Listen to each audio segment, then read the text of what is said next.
1 Corinthians, Paul declares, "Do you not know that you are God's temple, and that God's Spirit dwells in you?" We have all heard sermons taken from this verse applied to caring for one's body, since it is a temple of the Holy Spirit, and not abusing it with cigarettes or drugs or junk food or whatever other ways we can devise to be self-destructive. No need to further belabor that line of reasoning. Instead, I want to think about the magnitude of His Spirit that dwells in us. Having spent some time in Jerusalem, and having stood beside the remnant of the Western Wall at the Temple Mount, I can imagine the enormity of Herod's temple, which stood at the time of Paul's writing. If I then think about the enormity of God's Spirit, foolish though that thought may be, how impossible would it be to contain it within even that massive temple structure?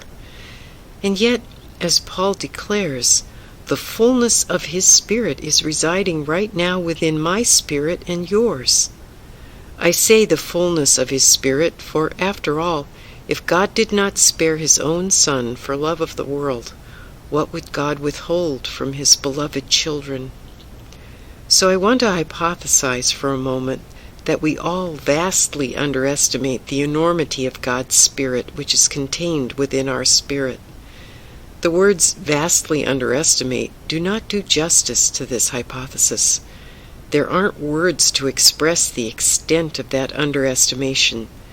In fact, my puny ego often acts as if it is the ringleader of this thing I call my life. Sometimes, in the silence of contemplation, I am struck by the awesome implications of Paul's words, and at the edges of my awareness, I get a very small glimpse of this enormity. If I were to answer the question Paul puts to us, I'd have to say, well, I can intellectually understand that God's Spirit dwells in me, but I haven't fully absorbed this truth.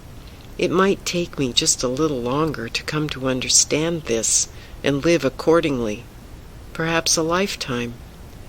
My prayer today is that you and I would grow in our awareness of His Spirit, which is already fully dwelling within us, and live more and more in unity and harmony with that center of love and light.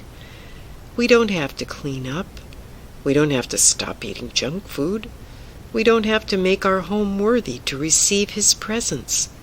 He has already made Himself a home within us and has taken up residence.